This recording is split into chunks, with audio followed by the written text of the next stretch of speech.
Hello বন্ধুরা, আসসালামু আলাইকুম। আজকে নিয়ে আসলাম সাবমার্সিবল পাম্প কীভাবে করতে হয়। অনেকের দেখার আগ্রহ থাকে। তো আমরা মিস্ত্রিরা বোরিং করা শেষ করছে, এখন পাইপ ভিতরে প্রবেশ করাচ্ছে। জাল পাইপ দুইটা চলে গেছে। এখন পাইপ 1.5 ইঞ্চি পাইপ যেটা আছে সেটা বোরিংয়ের মধ্যে ঢুকানো হচ্ছে। বোরিংয়ের মধ্যে ঢুকানোর কাজ চলতেছে। তো আমরা সবাই আর কি মনোযোগ সহকারে সেটা দেখতেছি। 1.5 ইঞ্চি পাইপ ঢোকানোর কাজ শেষ। এখন 3 ইঞ্চি পাইপ ঢোকানোর কাজ চলছে। তো 3 ইঞ্চি বাই 1.5 ইঞ্চি সকেট যেটা সেটা এইমাত্র সেট আপ করলো মিস্ত্রি। তো আমাদের এখানে বর্তমান পানির খুব সমস্যা। চৈত মাস আসলে পারে পানি উঠতেই চায় না। কলে কোনো বোরিংয়ে উঠতে চায় না, শুধুমাত্র সাবমার্সিবল ছাড়া কোনো কিছুই হয় না। তাই সাবমার্সিবলের প্রতি আমাদের কুষ্টিয়াবাসীর এখানে প্রচুর ঝোঁক সাবমার্সিবলের প্রতি। তো আমরা সাবমার্সিবল প্রত্যেকটা ঘরে ঘরে সবাই আর কি বসে ফেলতেছে। তো 3 ইঞ্চি পাইপ আর কি ঢুকাচ্ছি। পাইপ ঢুকাইতে হলে পাইপ এটাকে পুড়িয়ে নরম করে নিতে হয়। তো মিস্ত্রি পুড়িয়ে নরম করে নিচ্ছে। তো মনে হচ্ছে নরম হয়ে গেছে, মিস্ত্রি হাত দিয়ে দেখছে। তো এখন পাইপটা 3 ইঞ্চি একটা চলে গেল ঢোকানোর মধ্যে। তো গরম পাইপকে দিয়ে পানি দিয়ে ঠান্ডা করে নিচ্ছে, যাতে একে সুন্দর করে লেগে থাকতে পারে আর কি। গরম পাইপকে পানি দিয়ে ঠান্ডা। একটা পাইপ চলে গেছে, আর একটা পাইপ ঢোকানোর চেষ্টা। পাইপটা বেশি নরম হয়ে গেছে, তো যার কারণে ঢুকতে একটু অসুবিধা হচ্ছে। তো মনে হচ্ছে যে পাইপটা কি ঢুকবে না, এই পর্যন্তই দিল। তো এটাকে টাইট করে দেওয়ার জন্য পানি দিয়ে আর কি করছে। তো যাক, এটা হলো না, কারণ এটা ঢুকতে যে ঝামেলা হলো, ওই পাইপ বাঁকা হয়ে গেছে। তো পাইপ বাঁকা হয়ে গেলে সাবমার্সিবল যে মোটর যেটা পাইপের মধ্যে থাকে, তো সেটা ঢুকতে চায় না। অনেক ক্ষেত্রে অনেক ঝামেলা হয়। তাই আর কি মিস্ত্রি সিদ্ধান্ত নিল যে এটাকে আবার পুনরায় স্থাপন করবে। তো যার কারণে কেটে দিল। এখন এটাকে বের করার পালা এখান থেকে। এটাকে বের করা এত সহজ না যেভাবে লাগছে। তো একটা পাইপকে যখন গরম করে পাইপের মধ্যে ঢোকানো হয়, তো দেখেন কিভাবে এটা লেগে থাকে। তো এটা তো কোনো মতেই হাত দিয়ে সম্ভব না। দাও দিয়ে আর কি সাইড কেটে নেওয়া হচ্ছে, যাতে করে এটা খুব সহজে আর কি বের করা যায়। তো এটা কাটতেও অনেক কষ্ট, কেটে বের করতে গেলেও অনেক সময়ের ব্যাপার।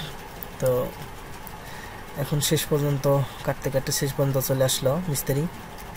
তো দেখা যাক এটা বের করা যায় কিনা।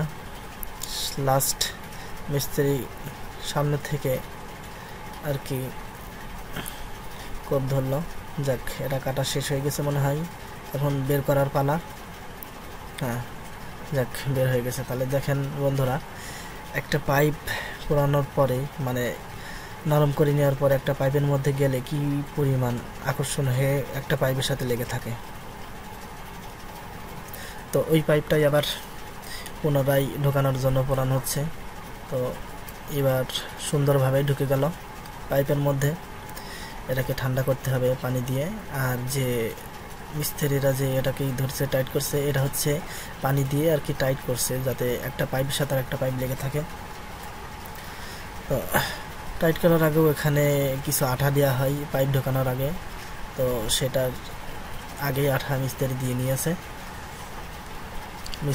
মিস্ত্রিরা সুন্দরভাবেই পরিচালনা করছে। তো এটাই শেষ পাইপ, এটা দিলে পরেই শেষ হয়ে যাবে।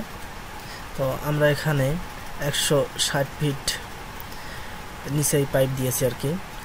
এটা 75 মোটর দিয়ে 3 ইঞ্চি আর 1.5 ইঞ্চি পাইপ দিয়ে এটাকে বোরিং করা।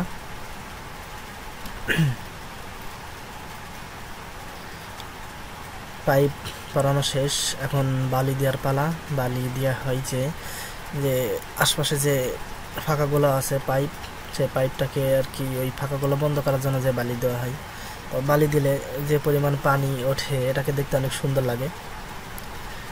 একদম অনেক সুন্দর বলতে দেখতে আসলে অনেক সুন্দর লাগে।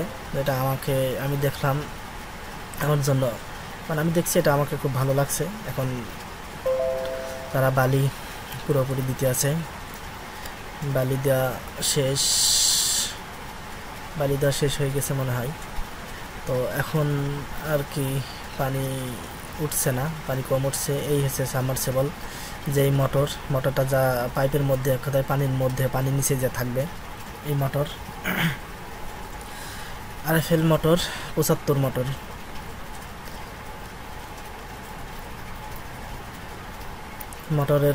মোটর যে ঢুকবে, মোটরের তার আছে 90 ফিট, কিন্তু মোটরটা যাবে হচ্ছে 50 ফিট নিচে।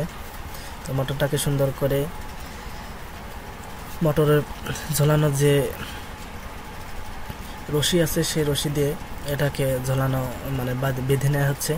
তো এই যে মোটর যেই রশি দিয়ে ঝোলানো আছে, রশিটা কিন্তু অনেক শক্তিশালী এবং মজবুত মোটর। এই যে মোটর, অনেকেই ভাবতে পারে যদি রশি ছিঁড়ে যায় তাহলে মোটরটাকে কিভাবে কি ওঠানো যাবে কিনা। আসলে রশিটা ছিঁড়ে গেলেও মোটর ওঠানো যাবে, কারণ মোটর 3টা ভাবে প্রোটেকশন দেওয়া থাকে।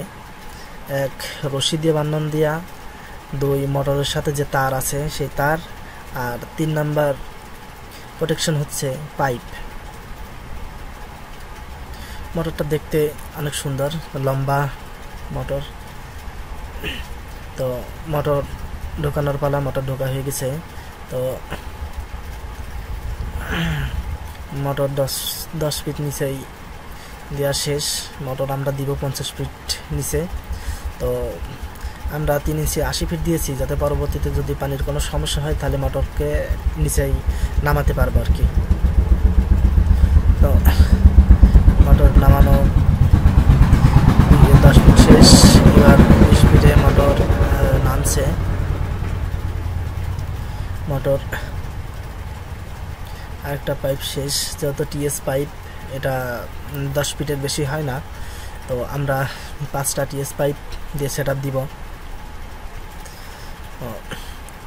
জয়েন্ট পাইপের সাথে TS পাইপ সেট আপ দিল। তো এখন রশি এবং তারটাকে একটু পাইপের সাথে অ্যাডজাস্ট করে দেওয়া হলো। আসলে কোম্পানিওয়ালারা যে মোটরটা তৈরি করছে এটা ওয়াটারপ্রুফ। অনেকেই আবার ভাবতে পারে যে এই মোটর তো পানির নিচে থাকে, তাহলে কি শর্ট সার্কিট হয়ে পানিতে কি বিদ্যুৎ হতে পারে না? তো এটা তাদের ক্ষেত্রে যে একটা কোম্পানি যখন কোনো কিছু তৈরি করবে, তো সেই কোম্পানি অনেক পরীক্ষা নিরীক্ষা চালানোর পরে সেই কোম্পানি কিন্তু সেটাকে বাজারজাতকরণ করে। তো এটা কোনোভাবে সম্ভব হবে না, তবে অনেক ক্ষেত্রে হয়ে যাইতে পারে যে বিদ্যুৎ মোটরের যদি কোনো সমস্যা হয়ে থাকে, তখন অনেক ক্ষেত্রে আর কি এই সমস্যা হতে পারে যে পানিতে বিদ্যুৎ হয়ে যায়। তবে আমি এখন পর্যন্ত কোথাও শুনিনি যে সাবমার্সিবল মোটরে পানিতে বিদ্যুৎ হয়ে গেছে, এরকম খবর আমি এখনও পর্যন্ত শুনি না। তবে আপনারা শুনছেন কিনা সেটা আমি জানি না। যদি শুনে থাকেন তাহলে অবশ্যই কমেন্ট বক্সে কমেন্ট করে যাবেন যে কোথায় এবং কিভাবে এটা হয়েছে। তো সাবমার্সিবল পাইপ ঢোকানো শেষ। মোটর এখন যে রশিটা দিয়ে আছে এই রশিটা মোটর আর কি বেঁধে রাখা হচ্ছে, যাতে ওই মোটরটাকে নিচে চলে না যায়। তো আগে যেমন বললাম যে মোটর যে দড়ি রশি আছে এই রশিটা যদিও বা ছিঁড়ে বা খুলে চলে যায়, তারপরেও মোটর উদ্ধার করা যাবে, কারণ মোটর হচ্ছে তিনটা দিয়ে প্রোটেকশন দেওয়া থাকে। 1 মোটরের তার, 2 পাইপ, আর 3 নাম্বার হচ্ছে মোটর যেই রশিতে বান্ধন দেওয়া হয় মানে বাঁধা হয় সেই রশি।